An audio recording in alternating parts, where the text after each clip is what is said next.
back in the year 2000, this woman named Susan Peters rolled into my gym at the time. Little I know that moment that I met Susan Peters, when she rolled her wheelchair into my gym at the time, that was going to be a life-changing moment for me.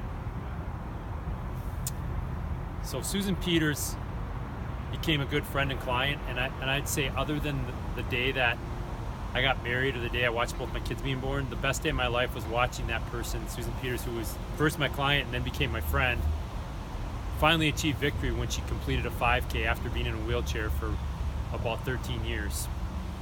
And I'll never forget that moment for the rest of my life. So we have to rewind back to 1993.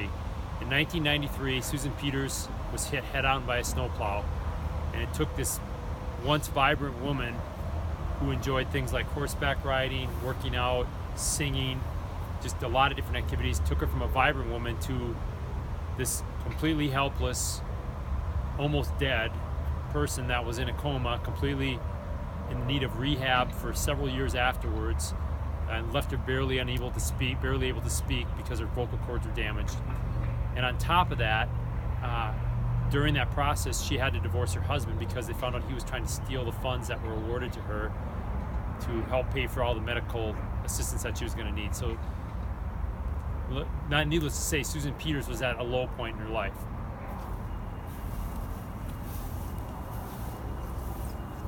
But something about Susan Peters was different, and I knew that the moment she walked in, or she didn't walk in, she rolled in with her mom.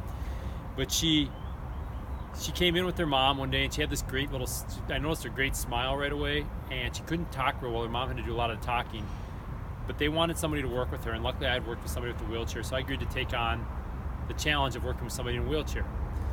And right away when I started training Susan, I knew something was different than people I'd worked with in the past. She was going home one day because she lived near the club where I worked, and she had a joystick, an electric wheelchair, and she lived about a quarter of a mile away. But on the way home, she sneezed and she hit her joystick, which sent her wheelchair careening off the road, and she rolled it into a park, where she spent the night all night. Luckily, it was a warmer part of the year. She ended up being okay. And the next day I called, and I actually called her, and she was in the ambulance on her mom's cell phone because I had heard what happened. And instead of feeling sorry for herself, she was actually making a joke about it. She actually called it her camp out. And she had a sense of humor about this thing that could have freaked a lot of people out and set them back. Right then and there, I knew I was dealing with somebody, a totally different person. There was something different about Susan Peters. And I would come to see that difference as we started to train. Her goal was to walk again, and we started to walk and see her get stronger. First, it was to the first aerobic studio where she walked about 10 yards. Then the second aerobic studio, which was 50 yards. Pretty soon it was around the entire track, which is about 200 yards. And in the year 2004, Susan Peters decided to up the bar. And she decided that she wanted to go and do a 5K, because to her a 5K was about becoming completely independent of her wheelchair. Yeah, sure, she could walk 10 yards, but then she'd have to get back in her chair. But doing a 5K would basically signal like victory for her. So she had this big, hairy, audacious goal, and we decided we were going to get after it. And she told a lot of people in the club about it, but like the Minnesota nice people we are, a lot of people gave her that, oh, that's nice, kind of the patronizing smile, and the comments that really said that were patronizing, polite, but they didn't really believe she could do it. But I knew she could do it because I had seen, back from that day when she had her camp out, I had seen her sense of humor and her drive to get her to the point she was at. So we decided we were going to step the training up. So as we stepped up the training, we decided to move the stuff outside because we wanted her to be in the conditions that simulate the race, and we wanted to be on uneven pavement. We wanted to be out in the elements. We wanted to have to deal with the different weather, and we stepped up the regimen in the gym to really challenge her balance more, so she would be stronger and have better balance. We also stepped up her nutrition because she had to train like an athlete, because she was training for basically what was like a marathon for her. And so we did all these things, and she got better and better, and we were walking around Early Lake, which is a small lake by my gym. It was about, every walk was about half to 3/4 of a mile, and then one day I decided to step things up, and I decided we're going around the whole lake. And she agreed to it, but you gotta know something about Susan is that it was really hot out, and Susan does not like heat. Ideally, she'd like to be at 55, 60 degrees. Well, this was like 85, 90 with humidity. And so we walked around that lake, And things went well at first, but then she got hot, she got tired. And if you know Susan, when she gets tired and she gets beat down, the potty mouth comes out. So she might have called me a few maybe names I can't mention here, and the potty mouth came out. But I knew I was her guide. I was going to make her get around that lake, because this was a moment where we were going to turn a corner. And so we did. We got around the lake, and she looked at me as we put her in the car, and she gave me that smile, that grin, like she knew what I had done. It wasn't pretty, but we had done it. We'd accomplished that, and we had turned a corner, because around that lake was pretty much close to half a 5K, and now the 5K was going from a dream to a reality. So we had really turned a corner that day. So kind of thinking back to after that, we decided that we were going to push. We signed up for the 5K. We pushed all the way up to the week of the race. And before the week of the race, I decided we were going to go to the race course and do a practice walk, just so she'd actually see where the race was going to be. Well, it was this terrible day. It was windy. It was cold. Susan was all off kilter, and I just made a judgment call as your guide. I said, you know what? Like a lot of athletes, you need a taper week. You need to rest your body, so the day of competition, you're going to be at your best. So we decided to have her do chiropractic and massage, do some active recovery, some stretching, make her nutrition really good, get a lot of rest, so her body was fully recharged. And I remember the night before the race, my wife, who's an occupational therapist, said, "Do you think she can do it?" And in the back of my mind, I kind of thought, boy, I really think she can, but there's a little doubt there. But I know what I did know is that she was going to give 100%.